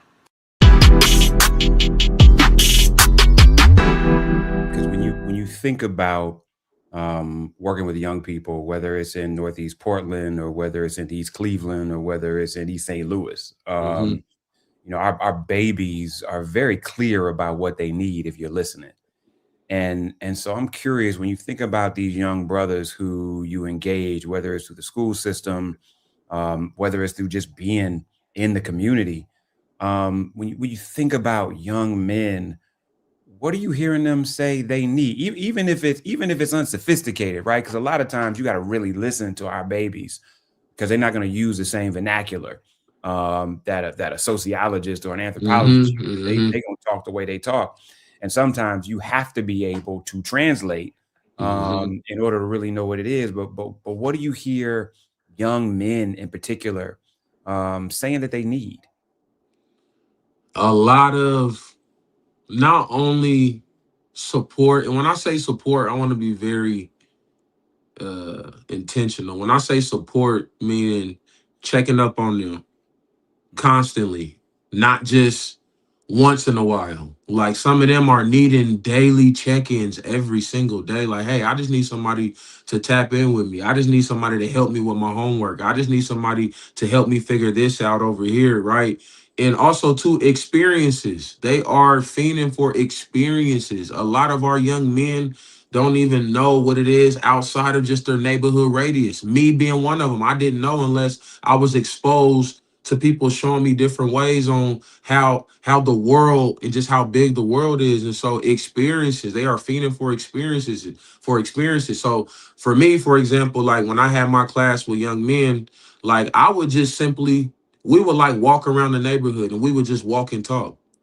And so like what that did was that gave the nature aspect. Some of them never even seen, like, man, Mr. Martin, I never noticed that this tree is this big like this. I never noticed that this was like this. I never noticed that, man, my auntie's house was actually on this corner. I remember my mom telling me, but I didn't know it was right. Like they making all of these sorts of connections to their family roots or to outside nature, or just being able, I've never been on the walk with the man.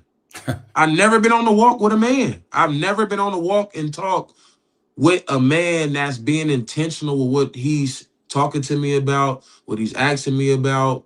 And so that's something that, for example, that I've seen young men not directly out their mouth say, but I've seen them show within their actions and their excitement when we're having these just small experiences within the neighborhood. Tell me, man, because there's a couple things you said there. Like one, when you start talking about a regular check-in, like that really is just community. And we got a lot of us that live around each other but don't have community. And so when how do we do that? When you think about what are the ways that, because we can get funding for a youth program, or we can get the city to give money to expand the YMCA, or we can there are all kind of funding things we can do, but funding don't create community. And so as you think about even a baby saying, man, I ain't never been on a walk with a man before, like what are some of the things that you think help us feed and nurture and expand community? Man, that's a great question. I really think like continuing to be intentional. I cannot not say that word because when you are approaching things from an intention aspect, you understand the feeling and the spirit behind that intention, right? And so even just me taking the time to say, hey, y'all, we're about to go on a walk, even that alone, just being like, okay, like what is this walk about, right? And then understanding that it's just a regular walk, right? And so with the walk and talk, I think we just need more walk and talks. We just need somebody to be like, hey, let's go. Hey, I need 10 men, I need 10 young men, 15, whatever. Come on, we finna just go walk and talk, And what right? I hear And you saying, man, is that's just intention about time and presence. yes, yes. Presence and time. I always say being present is the present. Hmm. Right? Like being present is the present. And so I think when you're being intentional about you showing up, a lot of us black men, we are big on showing up. If you show up for us, it means something because of So those showing up is love. wounds, right? Because those wounds of us in our journey potentially not having people or situations show up for us. And so for you, showing up for us means everything, right? And so for these young men, it's showing up. It's just simply showing up. Even though I'm not directly working in the schools anymore, obviously with my new role and my new title and you know, different things with 1803, I'm still being present. You know what I'm saying? And so like there's a backpack giveaway here in the next 20 minutes. Me and my daughter's gonna go because it's about being present. I don't care about getting a backpack for my daughter. I don't care about nothing. I care about being present so these young men can see me and know that, man, Mr. Marte, Coach Marte, however you address me, he's always being present around us, even if he's not doing nothing directly with us, he's always being present and he's showing face. And that means something. And let me ask you this, bro, because a lot of times people who I know who are serving, Mm-hmm. whether it's on a community basis, through faith organizations, even politically, um, they often ignore what they need in the name of what the community needs. Yeah. And I'm curious, is you're a husband, you're a father, as you think about the world that we're currently in and what's happening, either through Portland City Council or the state of Oregon or the federal government, and people constantly talking about what our communities need or don't need, as a father, as a husband, as you think about, man, if these things could change, these are things that would create greater opportunity, um, provide greater resources, give greater fuel for me to do the things that I'm going to do one way or the other. But there's just so many barriers. What do you need? Hold on. Can we redo that? Because they didn't came down here. Hold on. Oh, it's all good.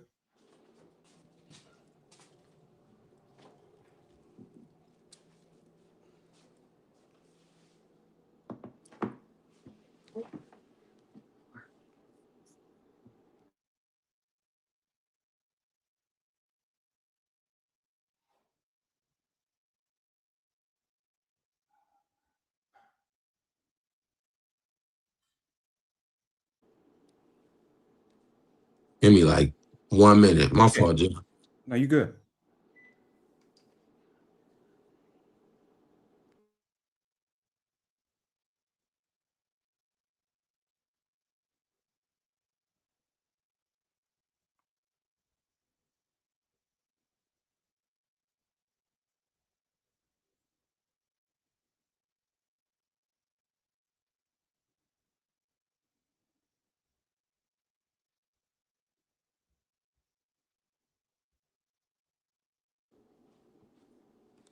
My fault. All No, you right. good.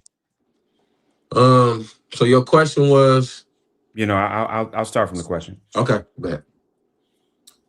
So, Marte, listen, you're a husband, you're a father, and a lot of times we don't always acknowledge that people who are serving are people who are in need too. So, beyond what young men need, beyond what Northeast Portland needs, as you think about how you're walking out the call on your life and providing for your family and being a partner with your wife, like, what are the things that you need? It's a great question. uh, When's the last before time somebody asked you that? man, it's been a while, No, and right? that's the But thing, right? I mean, I yeah, I no, think that no, as yeah, black men, listen, black women love us. And yes, any black man that says that black women don't love us, I know it's some that we've made it difficult for, but yeah, our sisters love us. yeah, But I think we often walk and move in a way where we either don't make it easy to ask us what we need, yeah, or we always say we got it in a way that people stop asking us what we need. And so I want to engage as many men as possible in saying, hold up, brother. Like, what is it that you need? Where are things short for you, or where does there need to be an increase? And so I ask you that now, knowing that you are on a regular basis serving every single person that comes by you. But Marte, what do you need, bro? Man, I think that pause that I had was because this last 6 to 9 months, like me and you had spoken previously offline, has been rough for me. And so when you ask that question, it got me really sitting in those thoughts because it's like, what do I need? Right. And so I think for me, with carrying the load that I carry for the community, my family, and just life in general, just being somebody that's dependable, I would just say, like, I need reminders, like, I'm doing a good job.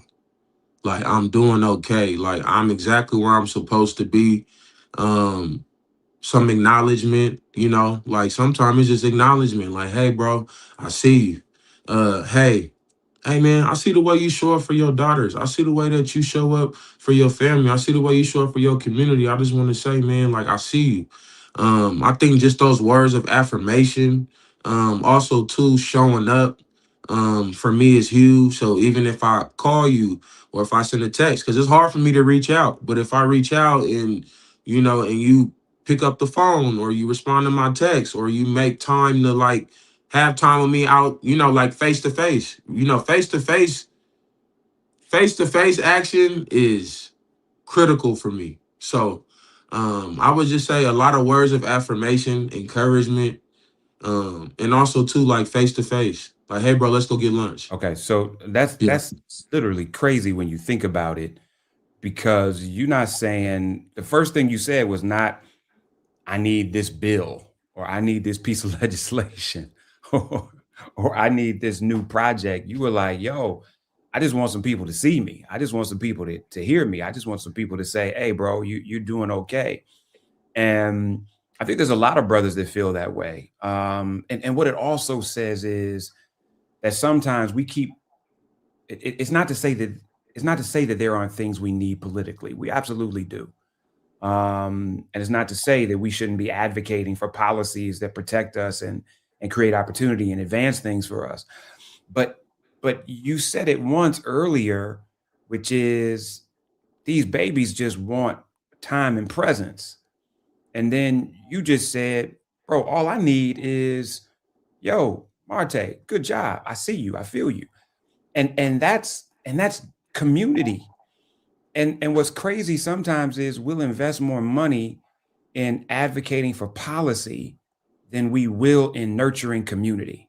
hmm And that's where we dying, because the very thing sent for us to be the greatest thing to ourselves, we're giving away to somebody else to say, please support us and pass a piece of legislation. And I know you all, listen, I'm not trying to oversimplify that or create a unnecessary broad brush to say that there aren't people who are doing that, because I know that there are.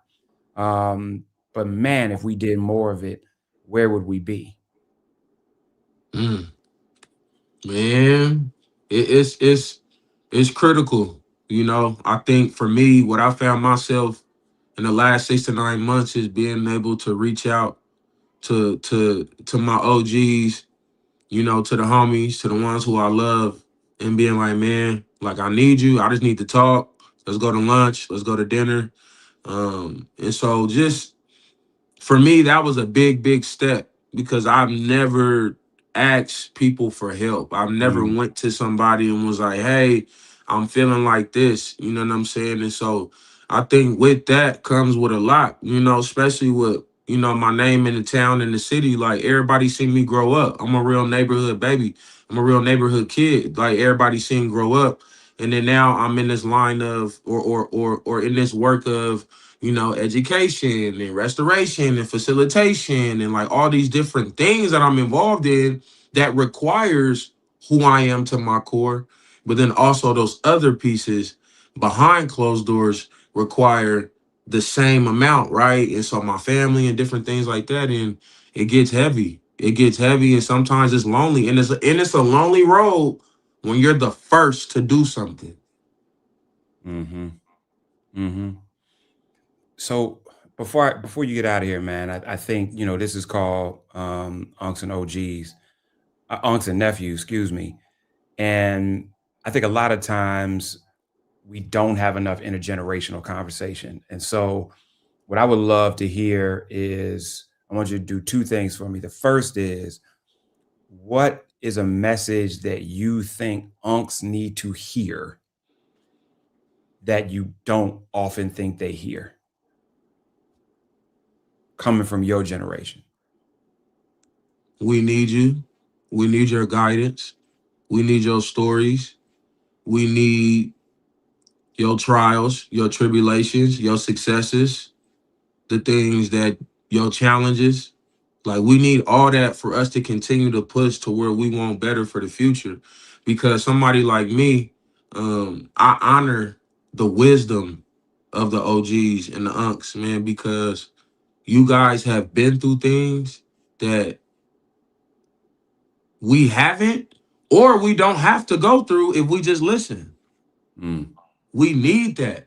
And I think oftentimes when we use this word OG, and I heard this on $1 Million Worth of Game, is OG stands for offering game, right? And so when you offering some type of game of life, that's how you become an OG.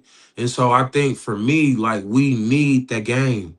We need y'all to offer the game. We need to sit down. We need to continue to have these conversations like what we're having. And so I would just say, we need you. We need your stories. We need your wisdom. And I think too, man, a lot of older brothers need to understand that offering game don't mean you have to have a title. Nope. Like it doesn't matter. There sometimes I get more real game from brothers who are in spaces in their life that they're not happy with. Yeah. Because sometimes those valley moments give you space to give game. Sometimes that the mountaintop moments don't. And so I just to build on what you're saying, I hope older brothers recognize that it's not about how much is in your bank account or what title you have or what the accoutrements of a capitalist society that you have. Is that whatever wisdom you have, are you willing to share it? So man, listen, I appreciate you, brother. You know I do. And I appreciate you coming on to share time with me.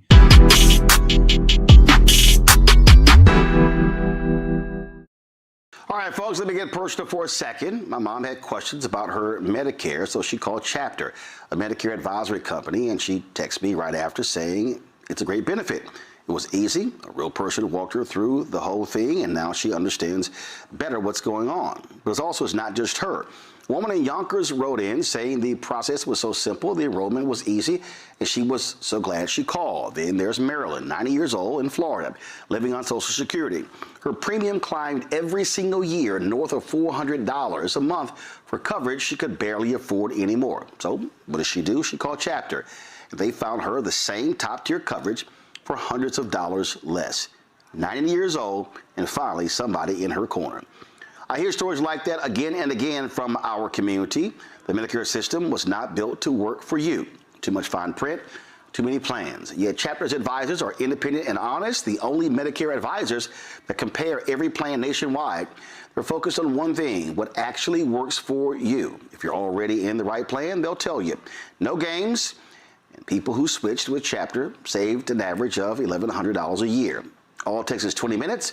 You talk to a real person, and it's completely free help. So call Chapter at 724-264-8281, 724-264-8281. That's Chapter.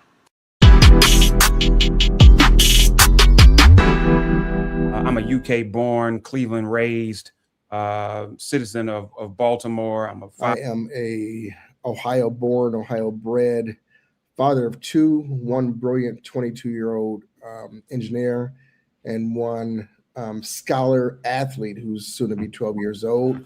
I am, as Jeff mentioned, political strategist, but I'm much more than that.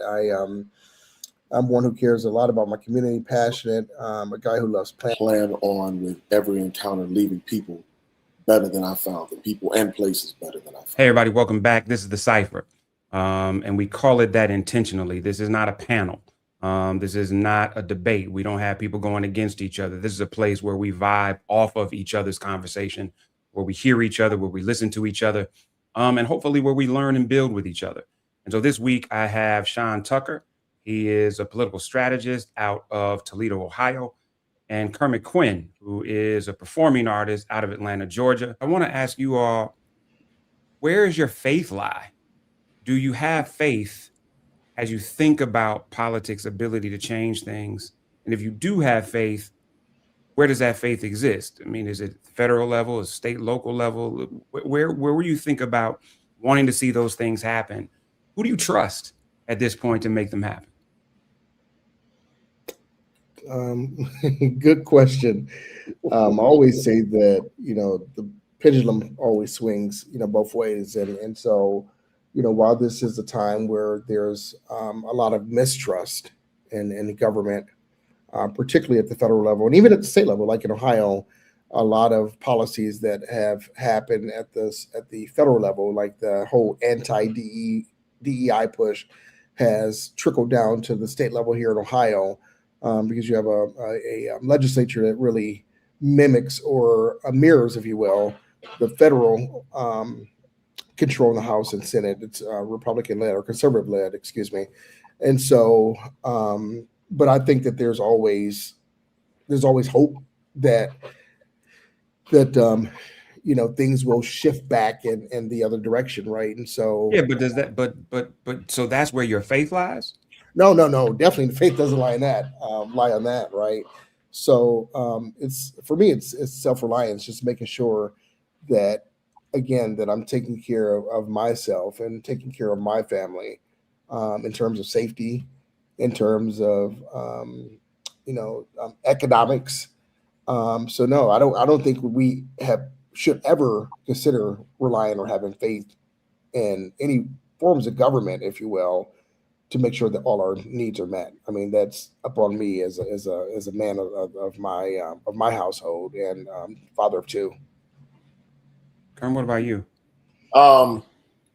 In terms of I don't think any of us really have any real, really heavy belief in the federal at this point, considering what we've seen. I'm encouraged by a few things. I'm encouraged by people I see on some local levels who I think could ascend to the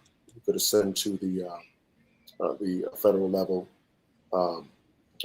Obviously, Mayor Brandon Scott being one of those people. And obviously, there's just a number of people, Justin Pearson, who I think, who are. But I'm encouraged by some of the younger brothers who I see. I'm also encouraged by, as silly as it might seem, I'm encouraged that some of the federal, the institution is actually holding, despite the attack. But I'm also encouraged by some of the people I talk to. People, still trying to be happy. They're still trying to, maintain their sense of they maintain their sense of happiness. Really, still trying to be optimistic in what we see, despite what we see. And always, my faith is in God. And I hear you. I think that I too have faith in God, but I also have faith in some of the people who are answering the call to their purpose. And whether they are, I think like Sean said, I have faith in the number of Black men I see being dads. I get faith and encouragement every time I drop my boys off at school, and I see as many Black men dropping their kids off at school as anybody else. That for me is a shift that I think we're going to see more and more of, because I think what we're seeing from younger voters and younger people is they think this is BS, and it doesn't mean they don't trust the system enough to abandon it. It actually means they don't trust it enough to leave it in the hands of the people who are currently controlling it. So before I let y'all get out of here, I'm curious just about the one thing giving you joy. I mean, we talked about some of the things that you're working towards, what you want. We talked about how politics plays a role in it, but I don't think we talk with Black men enough about where their joy lives. And so before we get out of here, what's a single space that's bringing you joy?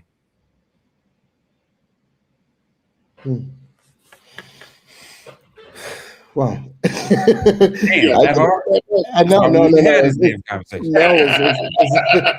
It's not that hard. I think that this year, as you both know, me making a transition back to my hometown over the past year has really given me joy because it's given me a chance to, as a matter of fact, my son's here now, giving me a chance to see him every day.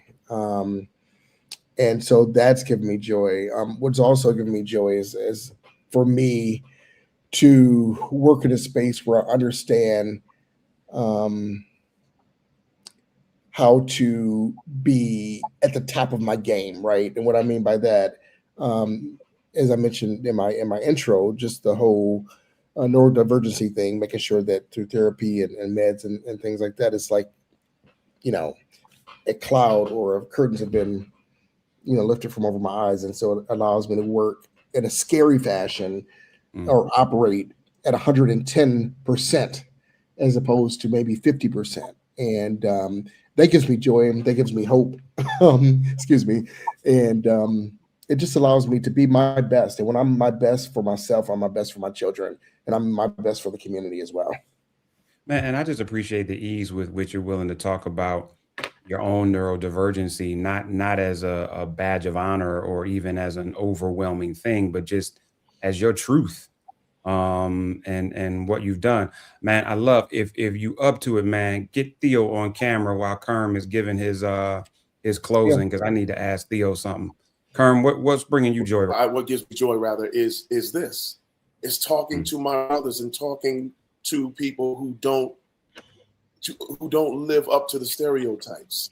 And like when I hear people talk about that, I have living examples of how silly that is. So I'm confused when I hear that sometimes. I'm not really, but I do understand. But what gives me joy is you brothers, man, is knowing that I can call on you, knowing that I can talk to you. We can talk about whatever. Most of the time it ain't about nothing. We're just talking. And knowing that, looking forward to a better future. And that's not something I'm saying, man. Really looking forward to what's coming, being excited about what's on the horizon. Not the bad stuff, the good stuff.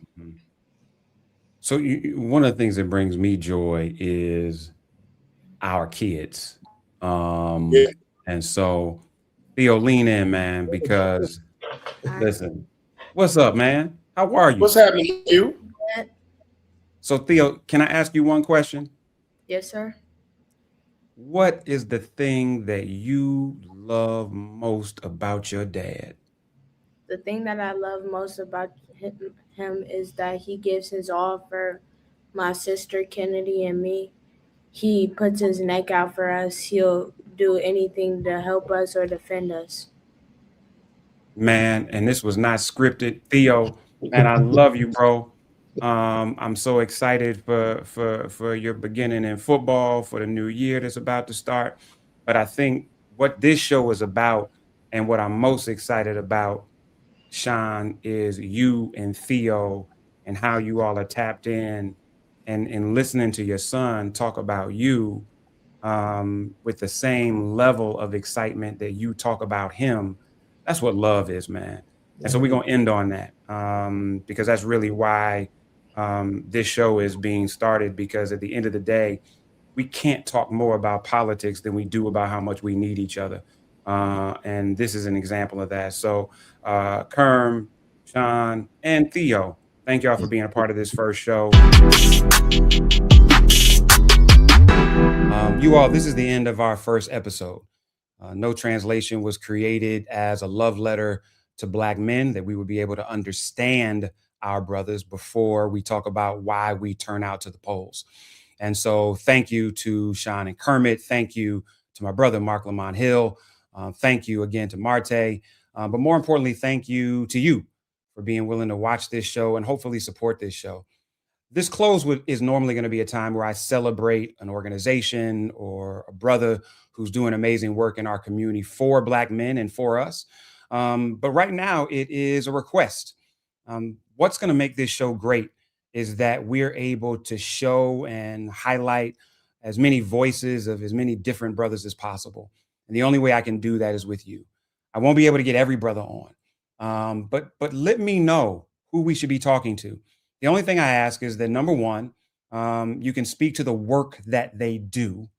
not just the opinion that they have, and that they're willing to speak from their own perspective about their needs, their concerns, their aspirations, their joys, the things that come into play and frame their politic. And last but not least, because it's the most important, is that they love Black folks. I don't care if you're a conservative or a liberal or anything in between. I can't have you on if you hate Black people. And I can't have you on if you don't understand at least a little bit the notion of shared destiny, because none of us can thrive while others of us are dying. That's what this is about. That's what No Translation is about. So let me know. Hit me at Jeff's Nation on IG. And let me know the brothers that we should be looking out for. We're going to reach out to as many as we can, and we're going to feature as many voices as possible. Until the next time, thanks for joining. And above all else, be good to each other, because we truly do need each other to thrive. Take care.